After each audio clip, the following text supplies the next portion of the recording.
성도 여러분 안녕하십니까? 네, 오늘 이렇게 새로운 시리즈로 화요일 예배를 이곳에서 시간으로 갖게 하신 하나님께 감사를 드립니다. 오늘은 예수님처럼 되기라는 제목을 가지고 함께 말씀을 나눠보게 될 텐데요. 전교 제자훈련 시리즈를 저희가 계속 화요일부터 진행을 해오고 있는데 그 시리즈 중에 5번째 시리즈가 되는 제자 훈련이라는 키워드로 함께 이 시간에는 나눠보도록 하겠습니다. 혹시 제자 훈련 핸드북을 저희가 안식일에 다 나눠드렸는데 혹 지금 이 시간에 가지고 계시지 못한 분이 혹 계시다면 뒷자리에 지금 준비되어 있습니다. 손을 살짝 들어주시면 우리 없으신 분들에게 나누어 주실 수 있을 것 같습니다. 네. 이제 저희는 이 제자 훈련 시리즈를 가지고 전 교인들을 대상으로 우리 제자 훈련을 실시해 보려고 합니다. 화요일 날에 진행을 하는데 어떻게 전 교인들이 실시가 되느냐라고 하실 수 있는 분들이 계실지 모르겠는데요. 화요일 날은 말 그대로 제가 샘플링으로 먼저 보여드리는 거고요. 여러분들이 우리 교우님들을 대상으로 훈련을 하는 것입니다. 그래서 여기에 안 나오신 분들한테 오늘 우리가 배웠던 내용을 전달해 드린다 라고 생각하시고 이렇게 훈련을 계속해 나가시게 된다면 이제 교인들은 아무래도 좀 편하지 않습니까? 근데 이제 교인이 아닌 다른 사람들을 대상으로도 우리 이 시간들을 좀 유익하게 잘 보낼 수 있게 만들지 않을까 이렇게 함께 생각을 해보게 됩니다. 앞으로 이 훈련 시리즈를 통하여 우리가 누구를 만나도 성경 공부를 가르칠 수 있습니다 라고 말할 수 있는 사람이 됐으면 좋겠고요. 성경 공부뿐만 아니라 지금 저희가 함께 공부하게 되는 이 내용은요, 신앙인으로서 훈련시키는 과정입니다. 그래서 성경을 가르친다기보다는 신앙을 가르치는 시간이 지금 이 시간입니다. 그래서 우리가 성경을 가르치는 시간들은 그동안 제자훈련 시리즈를 통해서 굉장히 많이 했습니다. 예수님부터 기본 교리까지 아주 다양한 이야기들을 모두 우리가 함께 섭렵했는데요. 오늘 이 시간을 통해서 하게 될 것은 신앙인으로서의 기본 훈련이라고 생각하시고 함께 따라와 주시면 좋을 것 같습니다. 예전에 저희가 이 제자훈련 시리즈를 가지고 몇몇 분들을 모시고 진행을 했었는데요. 좀 더 확대하고 세밀화하여서 함께 이 시간을 진행하게 될 것입니다. 은혜로운 시간 될 수 있도록 기도와 응원 많이 부탁드리겠습니다. 순서 시작하기 전에 혹시 두려움과 걱정이 있으신 분이 아직 있으셔서 모든 걸 내려놓고 제자가 되지 못하신 분들 계시다면 우리 함께 구호를 외쳐보도록 하겠습니다. 함께 구호 외칠 준비 되셨습니까? 구호 준비! 야! 너희는 두려워 말라! 여호와께서 싸우시리라. 아멘. 아멘. 주님께서 저희와 함께 싸워 주실 것입니다. 오늘 그것을 생각을 하며 믿음을 가지고 제자가 되어서 주변 사람들한테 기쁨으로 주님을 증거할 수 있게 되기를 기대해 봅니다. 제자훈련 목차는 총 6단원으로 나뉘어져 있습니다. 그중 우리는 첫 번째 단원인 제자훈련에 대하여 함께 먼저 나눠보는 시간을 가져보게 될 텐데요. 먼저 들어가기 전에 서문들을 살펴보는 것은 이 책이 어떤 목적으로 어떻게 만들어졌는지를 이해하는데 큰 도움을 줍니다. 그래서 제일 첫 번째 부분에 등장하는 서문에 우리 내용을 함께 좀 잠깐 보도록 하겠습니다. 이 제자훈련 책은요, 제자훈련 핸드북이란 이름으로 이 책이 만들어지게 된 이유에 대해서 이렇게 첫 포문을 엽니다.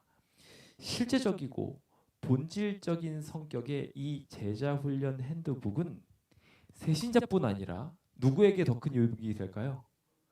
기존 신자들에게도 큰 유익이 될 거라고 아주 자신 있게 말하고 있습니다. 이게 교회는 맨날 나오는 것 같은데 나는 신앙인으로서 자세가 안 된 것 같아요. 신앙을 어떻게 하는지 모르겠어요. 하시는 분들이 생각보다 많습니다. 그러다 보니까 그런 부분에 대해서 구체적으로 어떤 지침들이 있는지에 대해서 대총회적으로 아예 준비를 한 겁니다. 우리나라만 이렇게 하겠다는 얘기가 아니에요. 지금 이 제자훈련 시리즈는요, 미시간 합회에서 이걸 연구를 했고요. 그걸 대총회에 올려서 승인을 받고 그 승인 받은 모든 내용들을 우리에게도 퍼뜨린 겁니다. 아셨어요? 그러니까 재림교회 공인 제자훈련 핸드북입니다. 뭐 여러 가지 시리즈들이 있었지만 그 중에 이렇게 신앙을 다루는 이야기는 이번이 처음인 것 같습니다. 그래서 신자들을 교육하고 확신을 심어줄 뿐만 아니라 개인 전도 활동을 위해서 각종 신앙 활동을 하는 데 있어서 그것을 활성화시키는 교재를 이렇게 만들어낸 것이지요. 사실 이 모든 것들은 영감의 말씀인 예언의 신의 말씀에 따라서 제작되었습니다. 증언복음 9권 117페이지는요. 이 지상의 하나님의 사업은 우리의 교인으로 구성된 남녀들이 그 사업에 함께 동원되어 그들의 노력을 목사들과 교회 직원들로 더불어 연합시키기 전에는 결코 맞춰질 수 없다라고 말하고 있습니다. 무슨 말이에요? 마지막 시대에 하나님의 사업이 완성되려면 목회자만 주구장창 뛰면 된다고요? 안 된다고요. 그거는 구성된 모든 남녀들이, 성도라고 표현된 모든 사람들, 나이가 많든 나이가 적든 관계없이 다 한 마음이 되어서 함께 동원되어 노력을 목사들과 함께 하게 될 때, 그렇게 될 때 비로소 이제 제대로 맞춰지게 된다고 말하고 있는 것입니다. 그러니까 세상 끝까지 복음을 전하기 원하십니까? 그 일은 사실 하나님이 하시는 겁니다. 하나님의 선교니까요. 그런데 그 일이 이루어지려면 예수님께서도 제자를 위해서 누누이 기도하셨습니다. 먼저 하나 되게 해달라고 기도하셨어요. 그들이 다 한 마음과 한 뜻이 되어서 열심히 일하는 제자가 되었을 때, 그래서 먼저 하나님께서는 성령을 받아서 하나님의 제자로서 연합되는 일이 이루어지게 되고 난 뒤에 비로소 복음을 전파하게 하셨어요. 그러니까 복음은 분열된 상태에서 복음을 전한다고 오히려 사람들이 와서 실망만 하고 돌아가 버립니다. 그러니까 우리가 제자가 되는 일이 우선이고 그 다음에 이 모든 선교 활동들이 가능하다는 것입니다. 그래서 그 모두가 제자화가 되는 일, 그래서 우리가 복음을 전하는 일을 목회자나 장로님들이나 몇몇 집사님들한테 의존하는 것이 아니라 모두가 복음을 전할 수 있게 되는 일에 굉장히 집중해야 된다는 것을 오늘 이 이야기들은 우리에게 전달을 분명하게 해주고 있습니다. 이것은 우리가 누누이 강조해왔지만 침례를 주는 것에 끝나지 않는다는 거예요. 우리가 제자 훈련을 성경 공부의 범위 내에 넣을 수 있지만 성경 공부가 제자 훈련이라고 말하지 못합니다.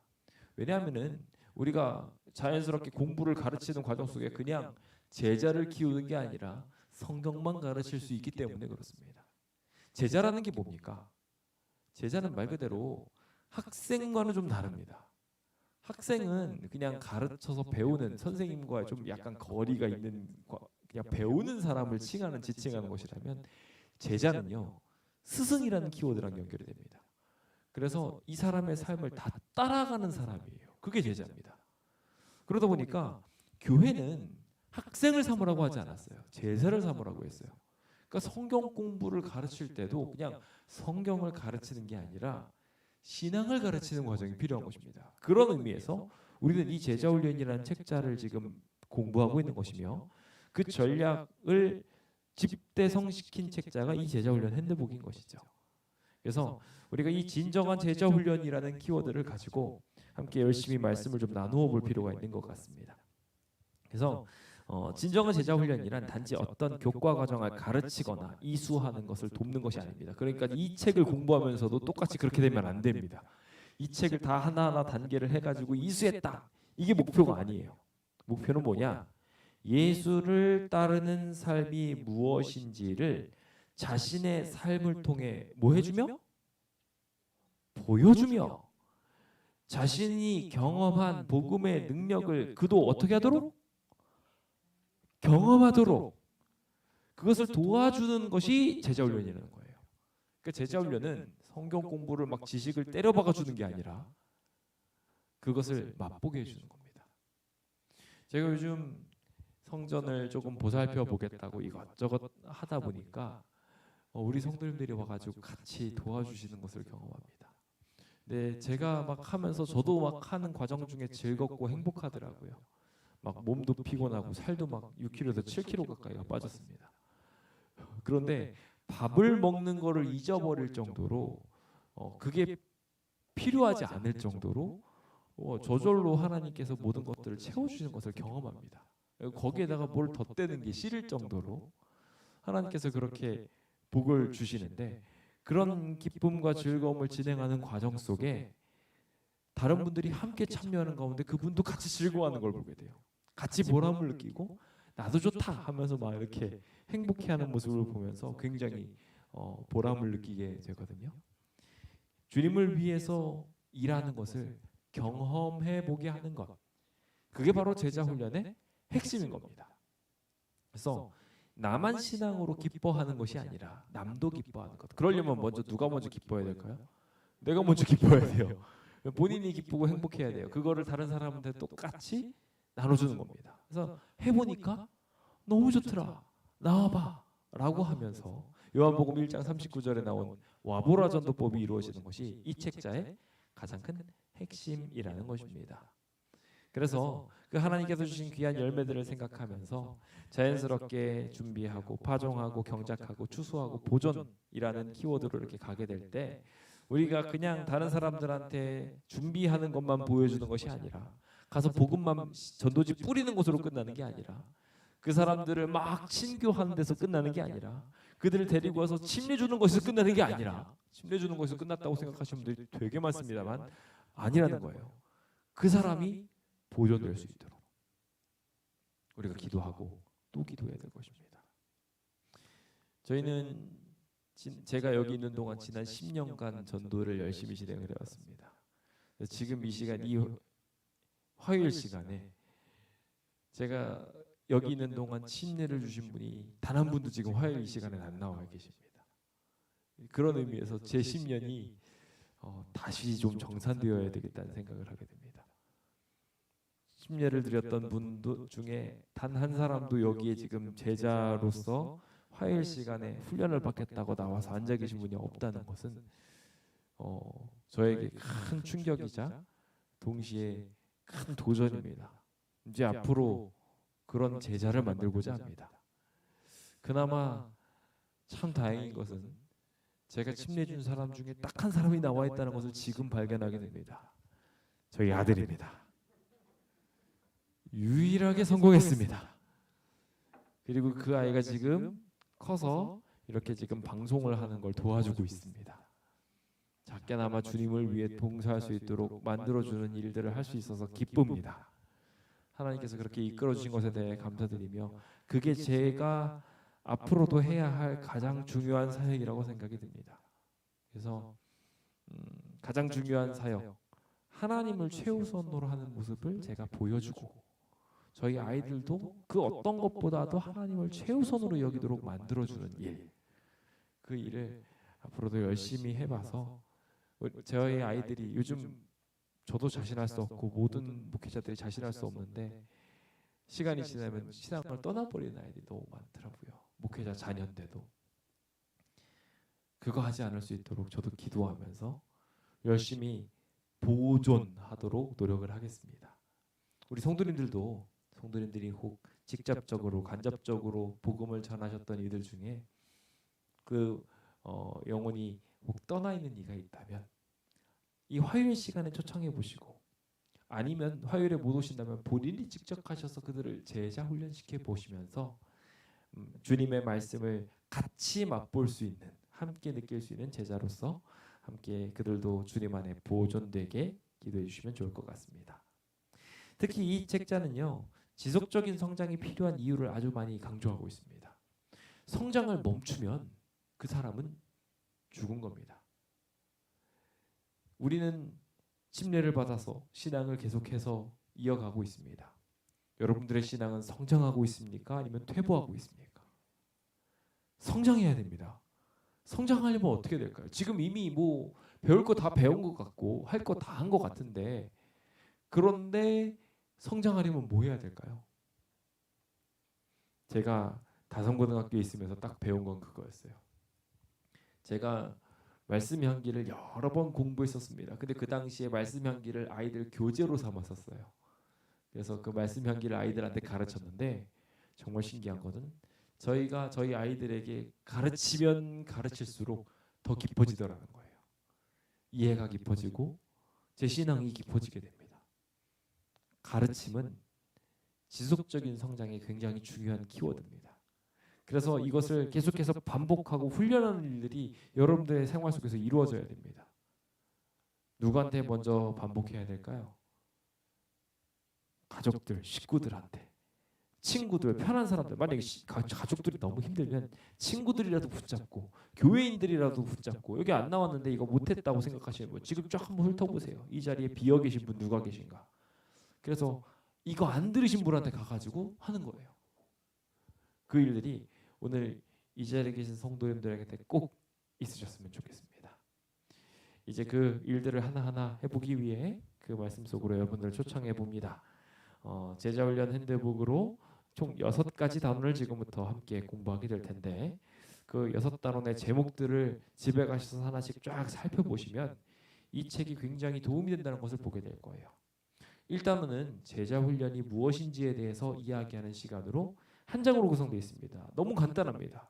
예수님처럼 되는 게 제자훈련이다 라고 정리하는 부분이에요. 오늘 같이 잠깐 살펴보게 될 내용입니다. 두 번째로 우리가 경건한 삶을 어떻게 살아야 되는지, 신앙인으로서 경건한 삶은 어떻게 유지할 수 있는지를 함께 공부하게 될 겁니다. 그게 2단원이고요. 그리고 그 경건한 삶은 혼자서 경건하게 돼버리는 순간 안타깝게도 그 사람은 이 사회에 독이 되어버립니다. 주변 사람들한테 손가락질 하느라 정신이 없거든요. 이 사람이 바뀌려면 전도로 바뀌어야 됩니다. 그래서 개인전도라는 키워드로 3단원이 진행되게 됩니다. 흥미로운 것은 4단원이 교회 생활이에요. 그러니까 교회 생활이 먼저가 아니라 개인 전도가 우선이라는 거예요. 그래서 먼저 경건한 삶을 공부를 했으면 전도부터 잘해야 되고요. 전도부터 하고 교회 생활을 하는 겁니다. 그러니까 앞뒤가 선후를 다 생각해가지고 이 사람이 다 순서를 만든 거예요. 그래서 우리가 그렇게 해야 되고요. 그것을 가지고 기독교인으로서의 여러 가지 생활 방식들을 잘 비추어주는 일들을 해야 되고 한 단계 더 나가게 된다면 이제는 조금 더 올라가서 전도 사이클을 형성하고 어떻게 하면 구체적으로 계획할 수 있는지를 하는 일들을 6단원에서 같이 보게 될 것입니다.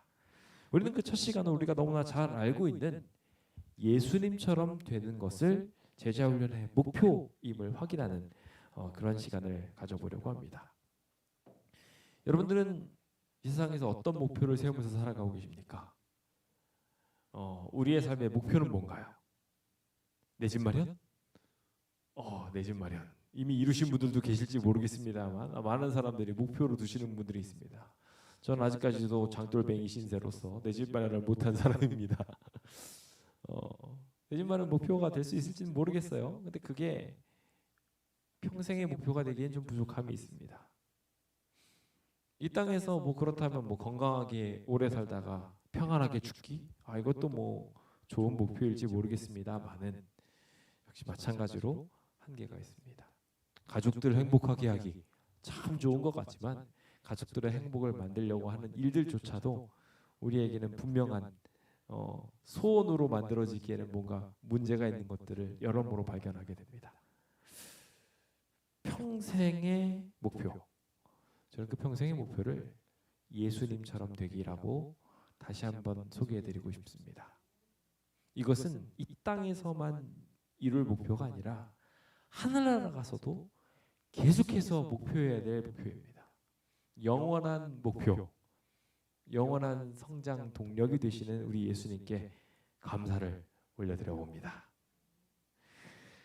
누가복음 6장 40절을 기본 주제 제목으로 주제절로 정해보았는데요. 함께 좀 읽어보도록 하겠습니다. 다 함께 읽어볼까요? 시작. 제자가 그 선생보다 높지 못하나 무릇 온전하게 된 자는 그 선생과 같으니라. 아멘. 자, 여기 제자가 선생보다 뛰어나지 못한다라는 이야기에 대해서 사실 몇몇 분들은 반대를 할지 모르겠습니다. 이런 말도 있죠. 청출어람이란 말이 있어요. 그래서 스승보다 제자가 더 뛰어나지는 경우도 있습니다. 소크라테스 위대한 석학 아닙니까? 그렇죠? 근데 어떤 부분에 있어서는 플라톤이 더 소크라테스보다 뛰어나지는 경우도 있습니다. 더 나아가서 생각해 보면 소크라테스가 있다는 건 그 앞에 소크라테스를 가르친 사람이 있다는 거예요. 그렇죠? 근데 우리가 소크라테스도 아는데 소크라테스를 가르친 선생님은 몰라요. 그걸 생각을 해보면 선생님보다 뛰어난 제자가 있을 수 있나요, 없나요? 이 땅에서는 있을 수 있어요. 근데 잠깐만요. 그렇다면 예수님께서는 절대 불변의 진리를 말씀하시는 분이신데 왜 누가복음 6장 40절에는 말씀을 하셨을까요? 여기서 제자가 그 선생보다 높지 못하다는 얘기를 하신 가장 큰 이유는 여기에 선생이라는 키워드에 들어가시는 분이 이 세상에 있는 어떤 존재가 아니라 하나님이시기 때문에 그렇습니다. 예수님이시기 때문에 그래요. 우리는 절대 따라잡을 수 없는 영원한 선생이신 예수님을 목표로 두고 살아갑니다. 그런데 하나님께서는 그 예수님, 하나님을 목표로 살아가는 이들에게 놀라운 목표점을 주셨습니다. 뭐라고 말씀하셨냐면 온전하게 된 자, 선생님의 가르침을 잘 따라가던 사람들은 뭐가 된다고요? 그 선생과 같으리라. 와, 얼마나 대단한 이야기입니까? 이건 뭐냐면요, 예수님과 같은 수준까지 성장할 수 있도록 하나님께서 계속 이끌어 주신다는 거예요. 이건 다른 말로 말하면 아담과 하와가 범죄한 동력이 되었다. 난 하나님처럼 되고 싶어 라고 생각했던 일을 하나님께서 이루어 주시겠다는 거예요. 이들 모두가 하나님을 잘 따라간다면 신의 반열에 올라갈 수 있도록 하나님께서 이끌어 주시고 축복해 주시겠다는 것입니다. 여기서의 신이라 이야기하니까 굉장히 이단적으로 느껴질지 모르겠지만 예수님께서 신의 아들로 칭해 주시면서 하나님의 자녀들을 하나님의 자녀답게 만들어주시는 과정 속에 우리를 이끌어 주시고 축복해 주시고 계시다는 것입니다. 그러니까 우리가 굉장히 큰 목표를 하나님께 부여받았습니다. 하나님께서는 그 목표를 향하여 우리를 이끌어 주겠다고 말씀하셨고 하나님이 이미 우리에게 허락해 주셨습니다. 우리 그 목표를 향해서 예수님과 같아지려는 위대한 목표를 삼게 되시길 예수님의 이름으로 축원드립니다. 기본교리에서도 우리가 잠깐 공부했지만 우리는 예수님과 같아질 수 있는 나누어 주시는 속성을 이미 부여받았습니다. 그렇죠? 그래서 하나님만이 가지시는 하나님의 특성들이 있습니다. 뭐 어디에나 무소부재하신다라는 것, 영원하시다는 것, 뭐 불멸하시다는 것, 이런 것들은 다 하나님만이 가진 특성입니다. 그건 우리가 감히 넘볼 수 없는 부분입니다. 그런데 그 외의 부분, 하나님께서는 우리에게 하나님과 같은 사랑을 부어주십니다. 그걸 할 수 있도록 만들어주세요. 하나님과 같은 믿음을 소유할 수 있도록 만들어 주시겠다고 하십니다. 하나님과 같은 도덕성, 하나님과 같은 그 마음들을 우리에게 다 가르쳐 주시고 이끌어 주시겠다고 말씀하고 계셔요. 그래서 우리의 행복이 하나님과 같아질 수 있도록 만들어 주시겠다고 하고 있습니다. 그 위대한 기적을 향하여 우리 함께 나아갑시다. 주님께서는 그 목표를 이루게 하기 위해 자기 생업에 빠져 있는 사람들에게 가셔서 말씀하십니다. 나를 따라오너라. 누구를 따라오라고요? 예수님을 따라오라고요. 예수님을 쫓아가라고요. 그 뭐라고 표현한다고요? 제자라고 표현한다고요.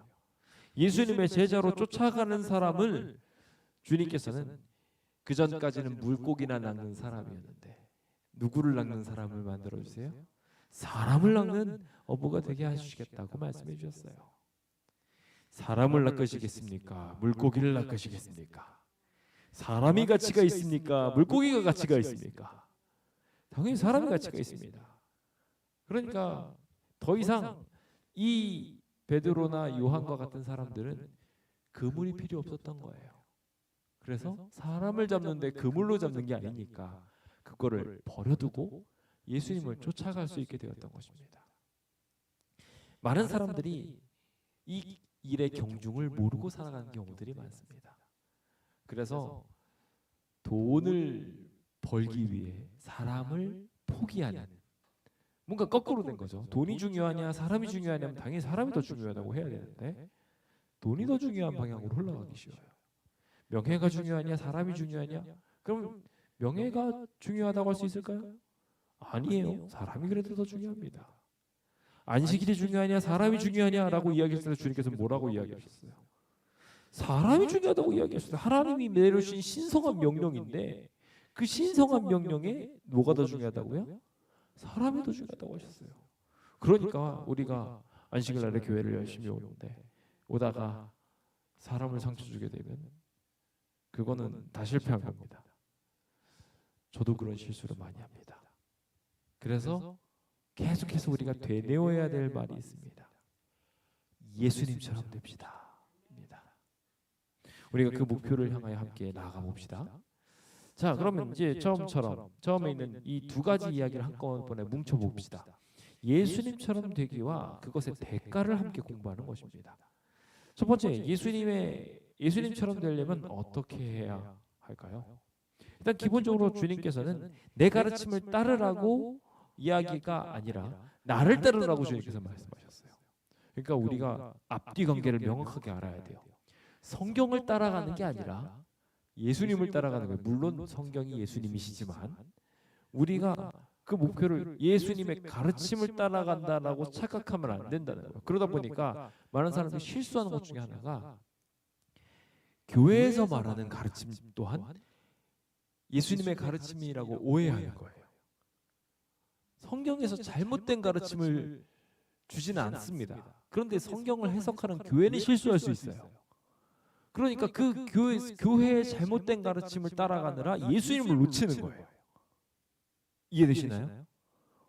그러면 되나요, 안 되나요? 안 돼요. 그래서 우리가 이 제자 훈련을 하면서 가장 중요한 키워드로 두어야 될 것은 예수님처럼 되는 겁니다.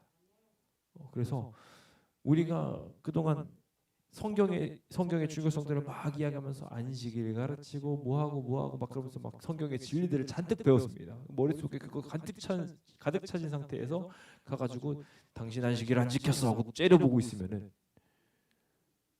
번지수가 잘못했어요. 예수님 그렇게 하셨을까요? 아니요. 예수님은 안식을 중요하게 여기셨어요. 하지만 예수님이 그 안식을 어겼다고 이러고 계신 분은 아니라는 거예요. 그렇죠? 그러니까 우리가 그 앞뒤 문맥을 잘 생각해서 하나님의 뜻대로 할 수 있도록 중요한 단계들을 밟아야 한다는 것입니다. 그래서 그렇게 하기 위해서 가르침이 아닌 예수를 쫓아간다는 것은 다른 말로 말하면 자기를 부인하고 십자가를 쫓아간다는 이야기인 거예요. 제가 오늘 말씀을 준비하는 과정 중에 제가 한 내용들을 보게 됐는데 사람이 사람다워지려면 전두엽이 발달해야 된대요. 전두엽이 발달하지 않은 사람들은 사람이 아니랍니다. 전두엽이 발달되지 않은 사람들은 어떻게 되냐면 자기 감정대로 그냥 움직여요. 그래서 요즘 아이들이 휴대폰이나 이런 것들에 너무 빠져 있게 되면 즉각적인 반응을 너무 좋아하다 보니까 자기가 노력하지 않고 그냥 쾌락을 얻는 데 익숙해져 있습니다. 그래서 자기는 아무 노력도 안 하는데 뭐 휴대폰에서 모든 보상들을 다 주니까 거기에 금방금방 만족해버리는 겁니다. 그렇게 되면서 현대인들 중에 MZ 세대들이 만들어지게 됐다고도 이야기합니다. 전두엽이 파괴된 세대예요. 그 MZ 세대들의 특징 중에 하나를 보면은 보상에 이르기까지 노력하는 과정들을 견디지를 못합니다. 그러다 보니까 손쉽게 자기가 하는 일들을 포기해요. 그래서 인내하고 참고 그러면서 막 가는 과정들보다는 자기 생각이 합리적이지 않으면 그냥 끝내버립니다. 그래서 이해되지 않는 것을 노력하는 과정들을 현대 MZ 세대들은 못해요. 그래가지고 일명 군대에서 말하는 삽질이라고 합니다. 군대에서 보면요 되게 이해할 수 없는 일을 시켜요. 여기 구멍을 파래요. 진짜 삽질을 합니다. 막 파요. 그럼 거기가 참호가 되는 거예요. 그리고 나서 딱 끝나고 나면 참호가 들어가가지고 총 한 번 훈련 딱 하는 거 하고 난 다음에 다시 또 일어나서 다시 또 파묻으래요. 왜 했는지 모르겠어요. 왜 파는 거죠? 라고 생각하면서 이 머리로서는 이해가 안 됩니다. 그냥 참호가 있고 이거 파는 건 이렇게 하는 것만 알려준다고 하고 모양만 알려주면 될 것 같은데 그렇게 안 하고 실제로 파보게 만들어요. 굉장히 이해가 안 가는 비효율적인 모습처럼 보입니다. 그런데요, 그걸 파본 사람과 안 파본 사람은 삽질이 다릅니다. 그리고 이해 안 되는 훈련들을 하는 과정 속에서 생겨나는 충성에 대한 개념은 우리가 다른 걸로 얻을 수 없는 개념이에요. 그런데 현대인 MZ 세대들은 그게 안 돼요. 문제는요, 그게 MZ 세대만의 문제가 아니라는 거예요. 현대인들도 많이 그런 똑같은 MZ 세대들의 하는 생활 습관들을 따라가다 보니까 우리도 똑같이 돼가고 있어요. 그래서 과거 세대들은 그나마 인내를 배우고 알고는 있는데 그 결실이 현대에 있어서 너무 쉽게 금방 와닿으니까 우리도 똑같이 그렇게 하고 있는 거예요. 그래서 자기 부인이 안 돼요. 내 생각, 내 계획, 내 마음, 내 감정이 더 우선시하고 있어요. 그러다 보니까 예수님께서 이해 안 되는 명령을 하면 못 들어요. 근데 성경은 이해되는 책인가요? 기적 이해하실 수 있습니까? 이해할 수 없어요. 왜 저 구리뱀을 보면 내가 치료를 받는지 이해를 할 수 없단 말이에요. 물론 나중에 하나님께서 해결해 주시지만 그 뜻을 묵상하면 알 수 있지만 당장 그 명령을 수행해야 되는 그 상황 속에서 이해가 안 된다는 거예요. 그런데 하나님께서는 그 일을 수행하게 하셨어요. 그걸 다른 말로 뭐라고 말씀하셨어요? 십자가예요. 그래서 현대 이 뇌과학자들이 말하는 걸 가만히 들어보면요, 뇌과학자들이 이거를 해결하는 방법이 있대요. 이 전두엽이 파괴된 막 영상이나 이런 걸로 다 파괴된 전두엽을 해결하려면 고생시켜야 된대요. 스스로 고생으로 가는 거예요.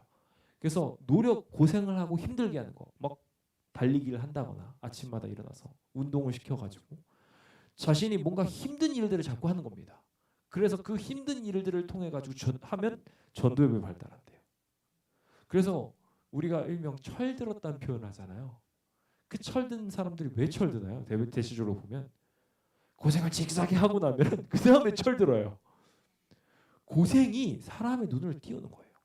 여행을 하면 시야가 넓어진다? 맞아요. 여러 가지 보고서 느낄 수 있는데 여행을 가가지고 고생을 힘들게 하니까 또 나처럼 뜨는 거예요.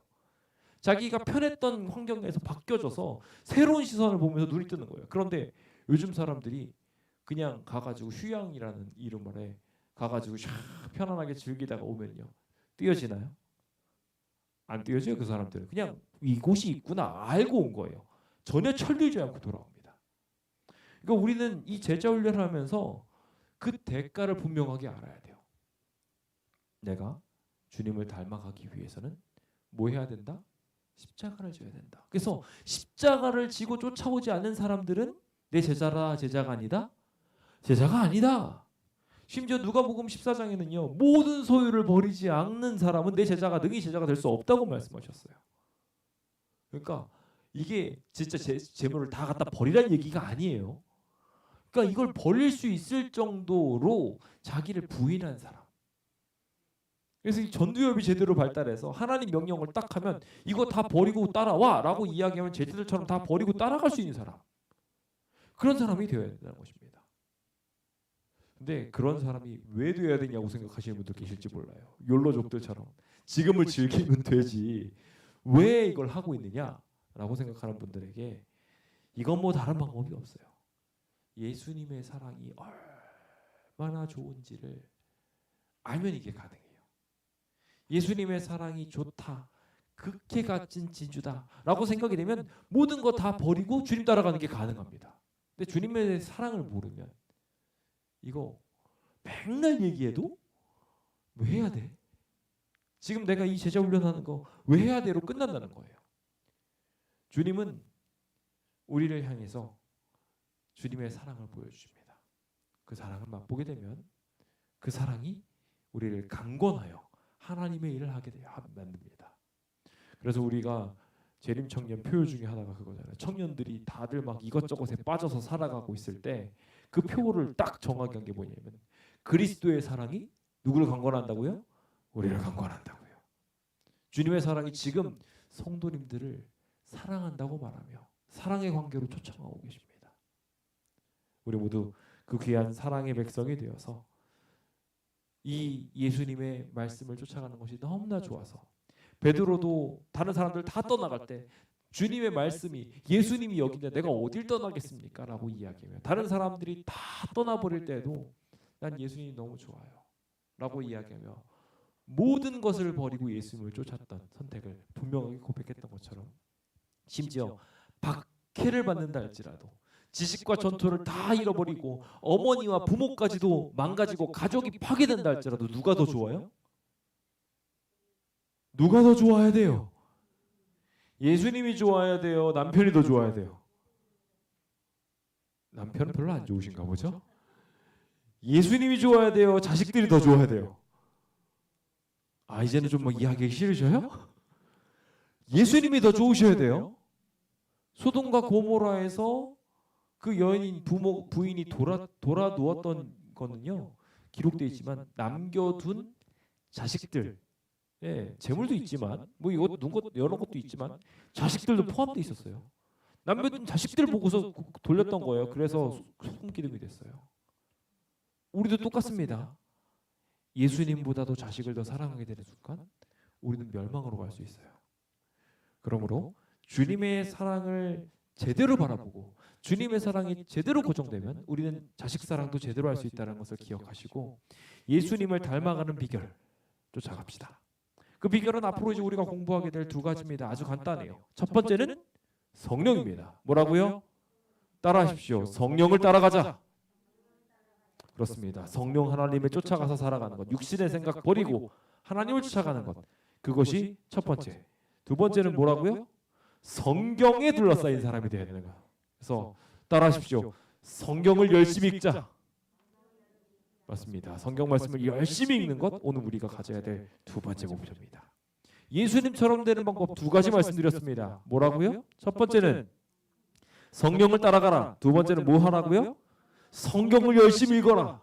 예, 그래서 우리 성경을 안 읽는 동안은 성경을 읽었던 이야기들이 성령 하나님의 음성을 통해서 막 말씀해 준 거 쫓아가는 거예요.